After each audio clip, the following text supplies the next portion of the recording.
থেকে আগাম অনুমতি নেওয়ার পরও প্রদেশ যুব কংগ্রেসের কর্মসূচি বানচাল করার প্রয়াস পুলিশের। শনিবার কংগ্রেস নেতা রাহুল গান্ধী উত্তরপ্রদেশের প্রয়াগরাজে ছাত্রদের গুঞ্জন কর্মসূচিতে বক্তব্য রাখবেন।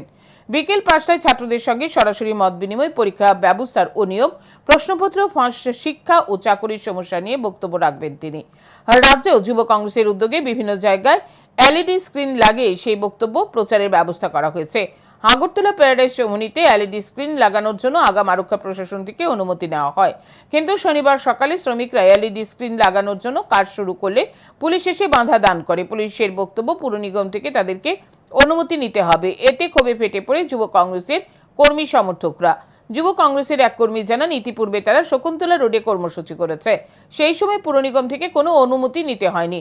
আচমকা কেন পুর নিগম থেকে অনুমতি নিতে হবে? যুব কংগ্রেসের ওই কর্মী জানান, পূর্ব নির্ধারিত স্থানে তাদের কর্মসূচি পালন করা হবে।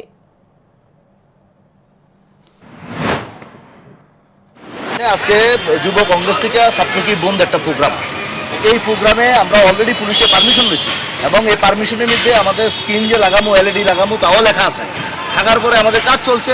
ইন দি মেন টাইমে পুলিশ প্রশাসন থেকে কইতেছে মিউনিসিপ্যালিটি পারমিশন দিতে। আমাদের প্রোগ্রামটা এমন পার্মানেন্ট না, রাত 8টার মধ্যে প্রোগ্রাম শেষ। তার আগে আমরা শকুন্তলা রোডে, ব্যস্ততম রোডে আমরা প্রোগ্রাম করলাম, তখন সময় আমাদের পারমিশনের প্রয়োজন হচ্ছে না।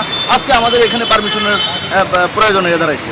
এই জন্য এটা নিয়ে দেখেন, আমরা কালকে প্রোগ্রাম করব, আজকে প্রোগ্রাম করব, তারা কিছুক্ষণের মধ্যে দোকানগুলি করছে, ওরা মানে আমাদের সঙ্গে একটা বার্গেনিং করার লেগে একটা রাস্তা বের করছেন।